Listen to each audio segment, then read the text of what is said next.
This is Between the Uprights. Football is life. The rest is just details. Here are your hosts, Joe, Matt, and Chris. If you're on this channel, you've already seen the best head coaching video. Well, you know what it's time for, baby? The worst head coaching hires of the offseason, and there's a couple of them. I'm sure that we probably don't have any of the same ones, or we probably all have the same one. But you know what? I'm going to make sure that at least mine, I'm hoping it's off the beaten trail when I go. That way we can at least have one different take on this because it's too easy to pick the one I want to pick. So I'm going to go ahead and go last for this one. And I'm going to go to my boy Sammy here because Sammy, I'm sure he's got a perfect pick for the worst head coaching hire of the offseason. Sammy, what is it, man? What is the worst head coaching hire you saw this offseason? Jerry Jones, come outside right now, buddy.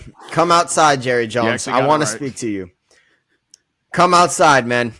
Come outside. I don't understand what's wrong with you, but you need to come outside. Get some sun because you're pasty. And number two, get your brain checked because what is this hire? Brian Schottenheimer. I want to make this very clear. There's nothing against the man.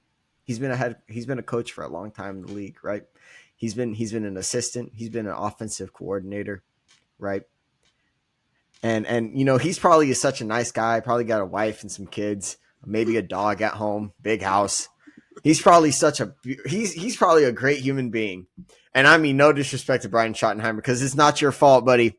I would never deny a head coaching job, even if I wasn't qualified, buddy. It would. But hey, maybe I'm wrong about Brian Schottenheimer. But regardless, I don't think I am. So I'm going to go ahead and start by saying this. Robert Saleh was available. I believe Mike Vrabel was never available, but here's what grinds my gears about this hire. You in the offseason during the season, you are vouching for Mike McCarthy. You are constantly saying Mike McCarthy's a Super Bowl winning head coach. I mean, Mike McCarthy's that guy. Are you kidding me? Mike McCarthy this, Mike McCarthy that.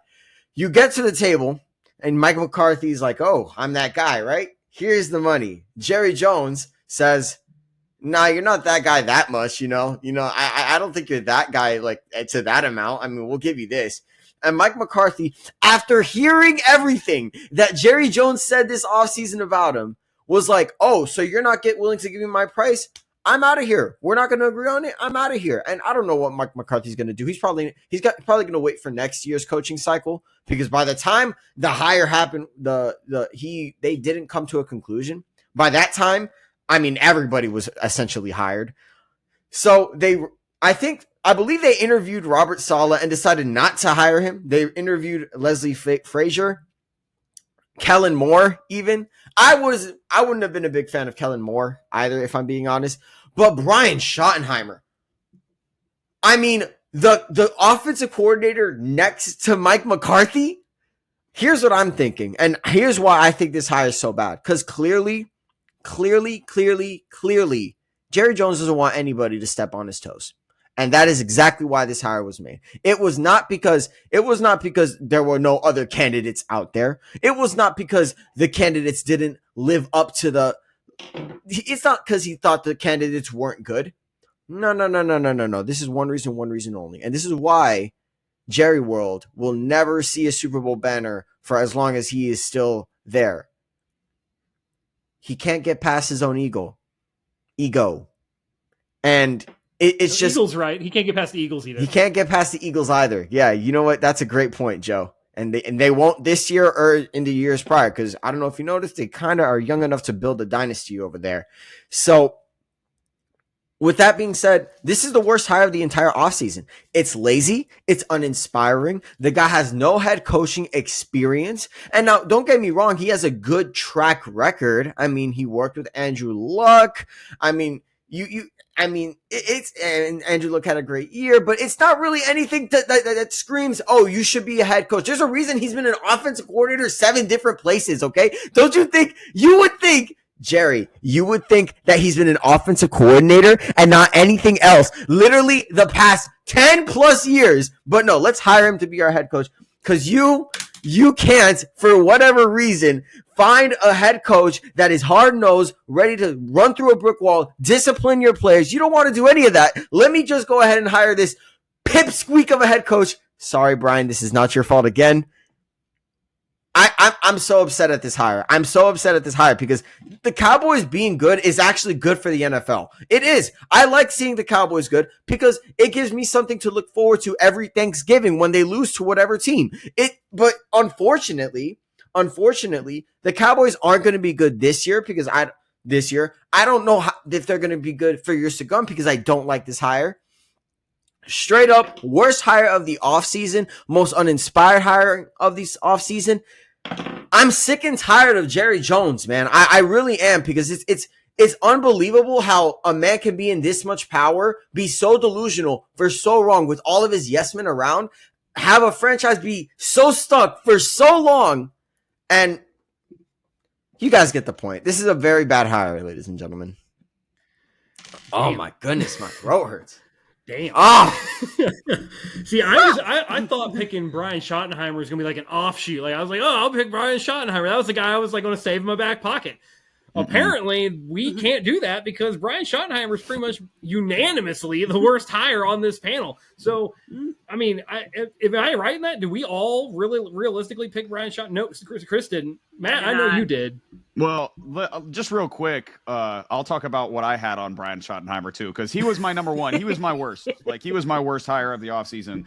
And like Sammy hit the nail on the head on a lot of points. I'm just gonna build on what he said. Like the Cowboys were expected to make a splash too after they didn't get McCarthy. They were talking about Deion Sanders. They were talking about Bill Belichick, maybe. And then the most random name that most of us haven't even heard of in the last half decade, Brian Schottenheimer, comes up, and it makes you think, why is this happening? And Sammy said it. It's just another Jerry Jones puppet. It's another dude who's going to sit up at the press conferences, and Jerry Jones can say whatever the hell he wants, and Brian Schottenheimer's just going to nod his head and smile and say, yep, keep giving me that check. Whatever's coming in, keep giving me that check. And it doesn't matter, right? Because, again, it's all about Jerry Jones with the Cowboys. Whatever happens with the head coach doesn't matter. And it clearly doesn't matter because they hired someone who's not even a good offensive coordinator. He's been an offensive coordinator for 4 different NFL teams since 2006, and he never got a head coaching job until now. Why? Because in those 14 years, he coached 5 top 10 offenses. That's about 40% of the time he coaches the top 10 offenses. But he also coached 5 bottom 10 offenses, and he also coached 4 middle-of-the-pack offenses. So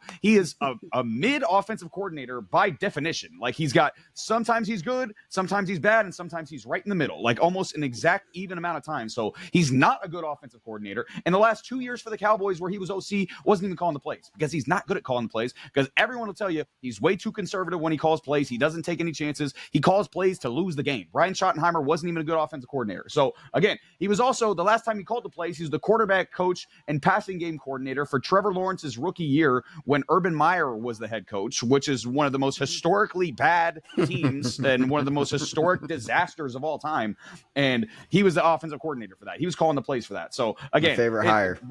By the way, he's either been fired or not retained by the following teams: the Jets in 2011, the Rams in 2014, the Georgia Bulldogs in college in 2015, the Seahawks in 2021, and then the Jaguars in 2022. So he's not a good head coach, and he's just living off the Schottenheimer name. Like he's just living off Marty Schottenheimer, his dad's name. That's why he's still getting head coach, or that's why he's still getting looks at this point, is because he has that last name of Schottenheimer that holds some weight. So yeah, he was definitely the worst head coaching hire of the offseason. But a second for me, I'm going to give my second worst because Sammy gave the worst. Kellen Moore to the Saints. Kellen Moore to me to the Saints is going to be the second. It's going to be horrible. It's just going to be bad. Kellen Moore is going to be gone in maybe 2 years, maybe a year and a half. Like it's not going to work. Like Kellen Moore's always worked with elite offensive personnel. It's not going to happen this time with the Saints. Like you're going to have Derek Carr, maybe Chris Olave. Maybe Chris Olave gets traded. Maybe Chris Olave retires with all those head injuries he's been having. But again, you're not going to have elite offensive personnel there. And even when he has had elite offensive personnel, he hasn't maximized it. Like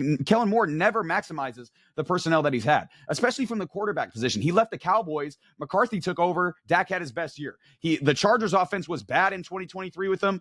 Jim Harbaugh comes in. They replace Kellen Moore. They fire Kellen Moore. And sure enough, the Chargers offense gets a lot better. And then obviously the Eagles offense this year was great with Saquon Barkley, but the entire year, the whole narrative was like, why can't they pass the ball? Why isn't the offense doing this? Why aren't they doing that? So again, you go to a place like New Orleans, like there's not much there to work with, and you're going to have to work with Derek Carr. It looks like they're going to stick with Derek Carr. So, and again, even when he was with the Eagles this year, like he got bailed out because the Eagles defense is great, but he tried to lose that game against the Rams. Like people are going to forget about this in the context of this Super Bowl run. Kellen Moore tried to lose that game, but Saquon Barkley had 200 yards rushing, and instead of giving Saquon Barkley the ball with 2 minutes left, he tried to He tried to do a rollout with Jalen Hurts, and Jalen Hurts got sacked, lost 10 yards, gave Matthew Stafford the ball, and he almost went down and scored a game-winning touchdown. So again, Kellen Moore, I don't think he's a good offensive coordinator, let alone a good head coach, and I think that one's going to be bad as well. But Sammy's got it right. I mean, Brian Schottenheimer is easily the worst head coaching hire of the offseason.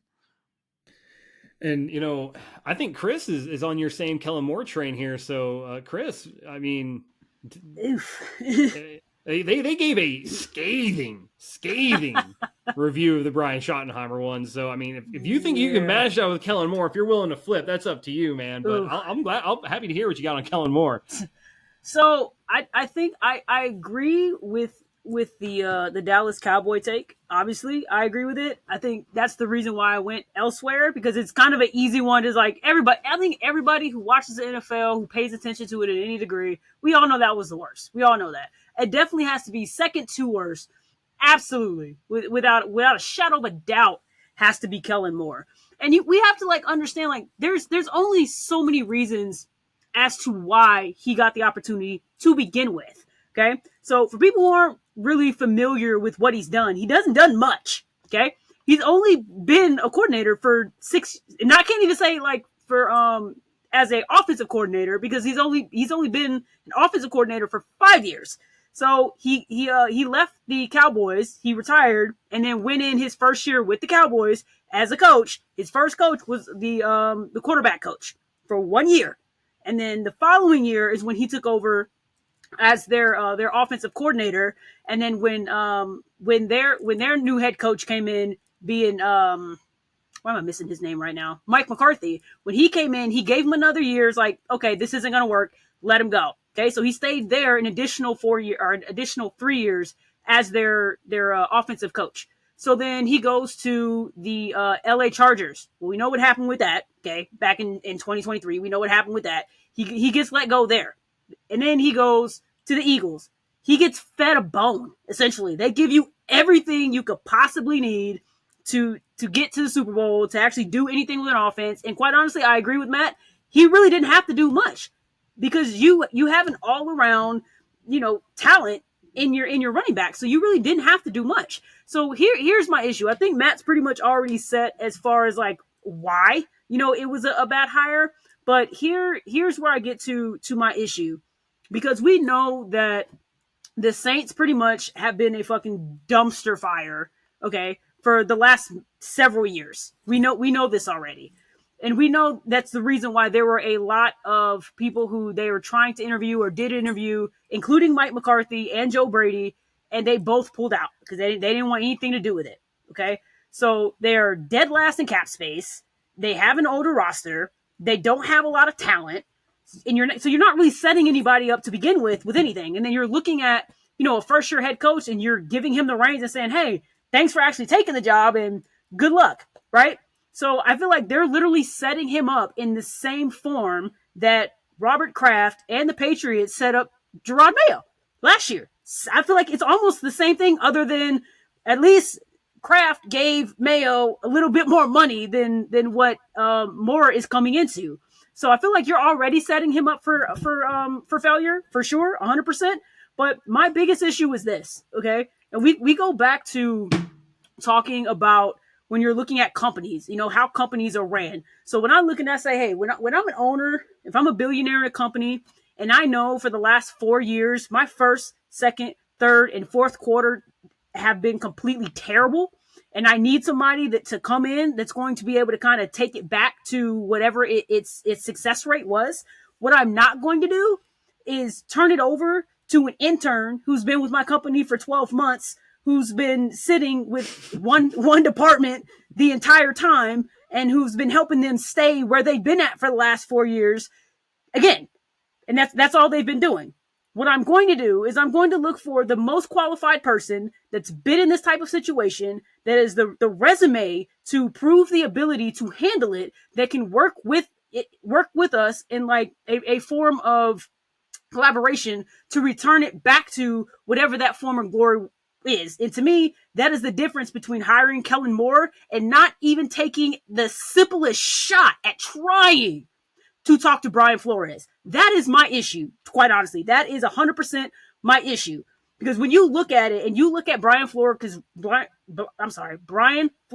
record, this is the shit that pisses me off, so I apologize. And this isn't going on like a DEI rant. I'm not even getting into all that crap. This is just mostly like, who was the better person, and they didn't give this man a shot. Because also, who went publicly and said, hey, I'm willing to take any head coaching interviews that are sent to me? Brian Flores. Who knew? You knew who was more qualified for the position than Kellen Moore? Brian Flores. Do you know who wasn't offered a head coaching interview for the Saints head coaching job? The very same job that multiple people have already backed out of.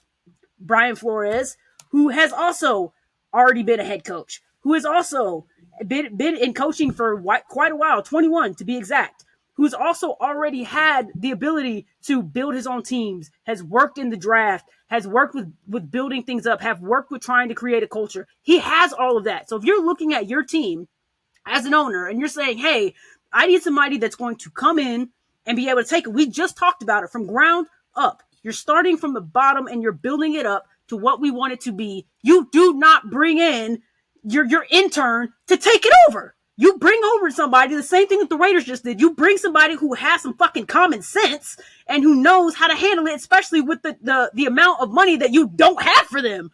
They have nothing to work with. And you're asking a brand new head coach to come in and just be like, figure it out. This is literally just a repeat of what happened last year with the Patriots. Literally the same thing. Why Brian Flores was not given a simple opportunity is beyond my recognition. I have zero reason as to why. If anybody should have been called, that should have been their first conversation, along with Saleh, who I believe just declined it. I know they took an interview with him. I'm pretty sure he was like, nah, I'm good. And I don't blame him. But that next person should have been Brian Flores. And the fact that he didn't even get an opportunity, and now look where they're at now. They don't have an OC picked yet, as far as I'm aware. They don't have a DC picked as of right now. You have the free agency is coming up. You have the drafts coming up. What the fuck are you going to do? You just brought in a brand new guy, and now he has to figure everything out. It's asinine to me. That, to me, is exactly why this is absolutely the worst hire, because you had the perfect opportunity, the perfect person sitting right there, and you didn't even give him a shot. The funny thing is you could almost make the exact same complaint about the Dallas Cowboys. Yep. Absolutely. Well, absolutely. The Dallas Cowboys actually have, like, at the very least, you have a Dak Prescott, a CeeDee Lamb, some Micah Parsons is still there. Maybe an Ashton Jeanty after the draft. Exactly. And you have a draft where you could draft somebody. The Saints literally do not have anybody. And I will say, Brian Flores, for Brian Flores, as a Dolphins fan myself, despite his gripes with Tua Tagovailoa, one thing that Brian Flores did with the Dolphins was win games. At the very least, he wasn't good with people at all. He wasn't very good. Sometimes his time management wasn't very good, but at the very least, he won games. His defense was great. Right. I think the Saints could really use a pretty damn good defense to mask the fact that their offense is not going to do anything this year or the years to come. So I 1000% agree with Chris. Yeah, I mean, it's a good pick. I mean, it's funny that, like, when you look at it on the surface, the Brian Schottenheimer one, it's so bad. Yeah. And you're like, nothing can reach that. But then when you really start to peel back the layers of Kellen Moore, you're like, dear God, if it's not almost on the same level of what you just did. Like the dude had to call 4 plays. Outside zone, dive, option, and pitch. And that was essentially all he did. And then the Super Bowl happened and everything. And then the Super Bowl happened, and then Kellen Moore literally said, well, I guess I'll start doing passing plays instead. I mean, since they're just every pass running. play they caught was like they ran straight down the fucking field. Devontae Smith, straight down the field, touchdown. Jalen Hurts, go out there and just drop bombs. That's all it was. It was nothing else. He's like, we're going to run hitches and streaks all night and just beg them to stop us one-on-one because I don't think they can. And that was his game plan. That was it. Yep. Oh, wait, we're not getting a lot of yards on the carry. Let's just run hitches and streaks, and we'll see how this works out. Horrendous. But, I do have an honorable mention, and this has nothing to do with the coach. Nothing to do with the coach at all. This is purely the situation. And I feel bad for the coach, but it didn't matter who got hired.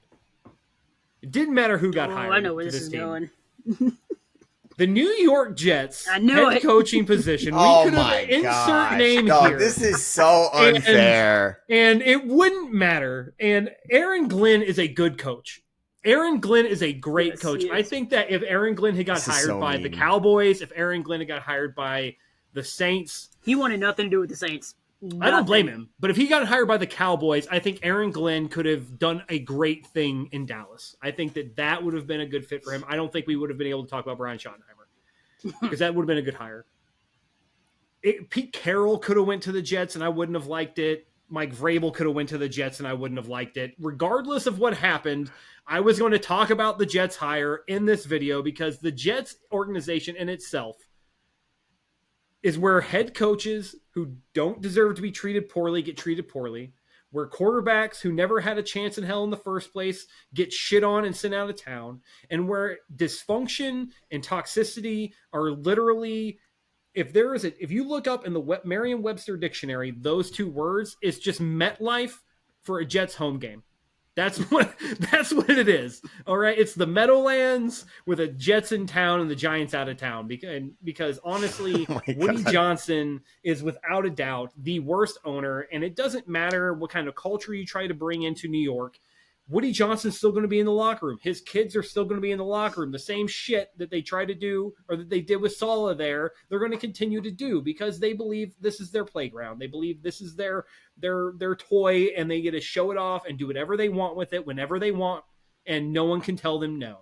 And you've seen what happens when coaches try to tell them no. It doesn't go their way. And they just, you have no control. They're going to do the shiny object thing. The good idea fairy visits them often. You're going to have the same TikTok and Instagram shorts and YouTube reels from his kids in the locker room, giving out game balls for instead of letting the coach or the quarterback give it to the coach who won the first fucking game and shit. It's just going to be the same story. And Aaron Glenn will be out of there in 2 to 3 years and will be repeating the cycle because the Jets average head coach is only tenured for 3.5 years. Listen, I want to. Can we end it there, or can I say something else? Because you can say something else. I want to respond to what you just said really quick, because first of all, you're someone, we are a YouTube channel, and this man just said Instagram shorts and YouTube reels. All right. So that threw me off a little bit. All right. Bill Belichick, not knowing anything about social media guy. Okay. Second of all, okay.